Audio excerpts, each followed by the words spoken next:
Mine is a much humbler goal, to share the prayers and principles of prayer that energized, transformed, and revolutionized my life, my relationship with God, and everything I thought I knew about ministry. I still remember when the first flickering prayer flame sprang to life in me. I was 16 and had casually pulled a book from the shelf of my dad's library. More because it had a cool cover than for any other reason. It was Leonard Ravenhill's book on prayer, Why Revival Tarries. I can still quote it. The Cinderella of the church of today is the prayer meeting.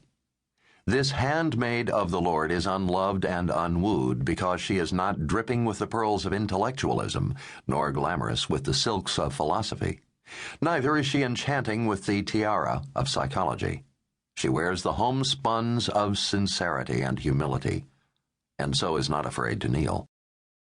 The offense of prayer is that it does not essentially tie in to mental efficiency. That is not to say that prayer is a partner to mental sloth.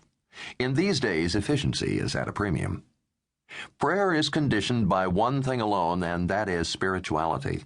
One does not need to be spiritual to preach, that is, to make and deliver sermons of homiletical perfection and exegetical exactitude.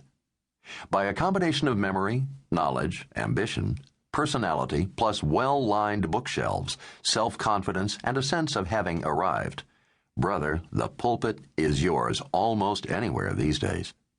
Preaching of the type mentioned affects men.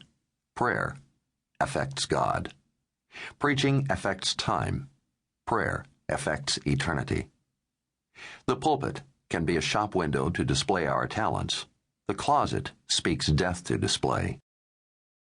I also have some favorite prayers in the Bible that have greatly affected me.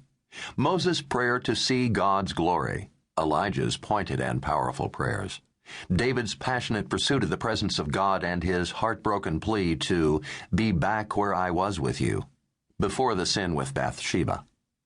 All of these are verbal voicings eager for encounters, but some of the greatest prayers were unspoken. I remember growing up hearing pastors in church services ask, "Are there any unspoken requests?" John leaning on Jesus' breast was prayer, a silent plea for intimacy. Often when my children come into my arms, they cannot express how they feel. Prayer can be as simple as curling up in a ball and hearing God say, "I know what you need." One of my favorite authors, Richard Foster, subdivided prayer into 21 categories with excellent explanations and examples for each one in a book entitled Prayer, Finding the Heart's True Home. This is just one of many excellent books I recommend to God chasers who want to plumb the depths of prayer in their pursuit of God's presence. Richard Foster, a Quaker who serves as the Jack and Barbara Lee Distinguished Professor of Spiritual Formation at Azusa Pacific University, lists his 21 categories of prayer as follows.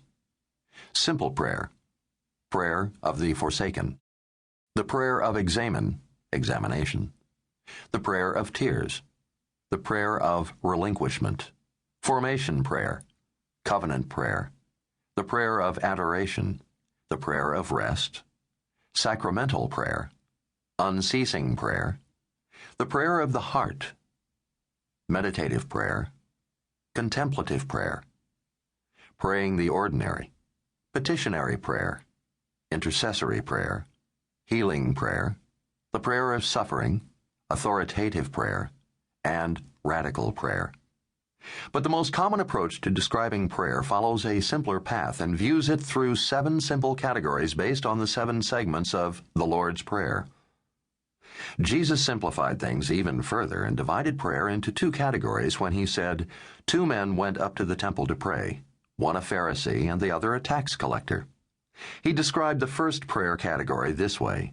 The Pharisee stood and prayed thus with himself. The Lord went on to describe the content of the man's prayer in detail, but the most significant thing I noticed about the Pharisee's prayer is that he prayed with himself. His audience of one didn't seem to include God as a major participant. It seems God wasn't really interested in joining that private prayer meeting. The second category of prayer was epitomized by someone far less prestigious, powerful, and respected than the Pharisee. He was a sinner, and he had enough sense to know it. In his desperation, humility, and hunger for God,